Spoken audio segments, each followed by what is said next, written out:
సందర్భంలో మేము అవి తెచ్చినాం ఇవి తెచ్చినామని చెప్తున్నారు కానీ తెచ్చింది మనకి ఏమీ లేదు.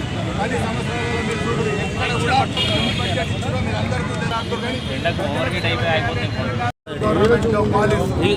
10 సంవత్సరాలలో మన తెలంగాణకు బడ్జెట్ ఎంత ఇచ్చిందో మీరు అందరూ కూడా గమనించాలి.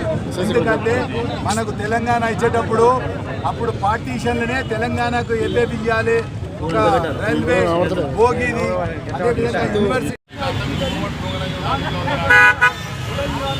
అని ఈరోజు మీడియా ముందుకు వచ్చి ఇష్టం వచ్చి మాట్లాడడం చాలా సిగ్గుచేటు అని అంటా ఉన్నాను. కేంద్ర ప్రభుత్వం పార్లమెంట్ లో తెలంగాణకు కుండు సునని నిలిచింది అంటే దీనివల్ల మీకు అర్థమవుతా ఉంది.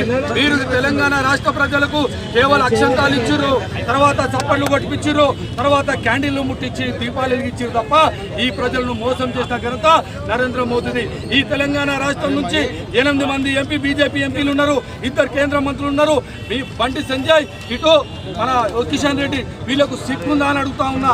ఇదే తెలంగాణ రాష్ట్రం బాగుండాలని అప్పుడు ఇదే పార్లమెంట్లో మా కాంగ్రెస్ పార్టీకి చెందినటువంటి ఎంపీలు తెలంగాణ గురించి పోరాడి పార్లమెంటులో ఈ దేనికైనా సిద్ధంగానే ముందుకు వచ్చిండ్రు. కానీ ఈరోజు మీకు తెలంగాణ రాష్ట్రంలో తిరిగే హక్కు లేదని బీజేపీ ఎంపీలను కాంగ్రెస్ పార్టీ తరఫున నిందిస్తూ ఉన్నాను.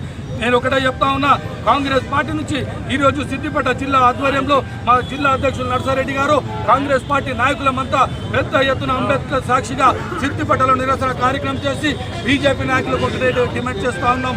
ఇప్పటికైనా మీరు నరేంద్ర మోదీ దగ్గరికి పోయి మీరు రాజీనామా చేస్తారా, లేకపోతే తెలంగాణ రాష్ట్రానికి నిధులు తెస్తారా, సస్తారా, ఏదో ఒకటి డిసైడ్ చేసుకోవాలని చేస్తా ఉన్నాను.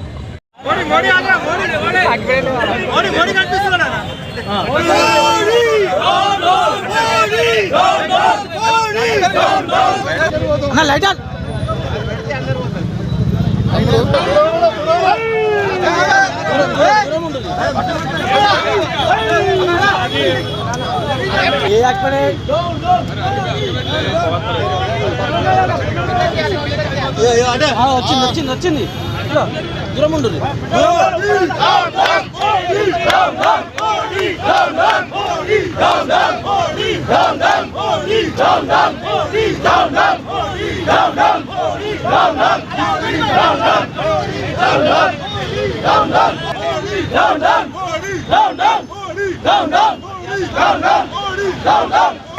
BJP!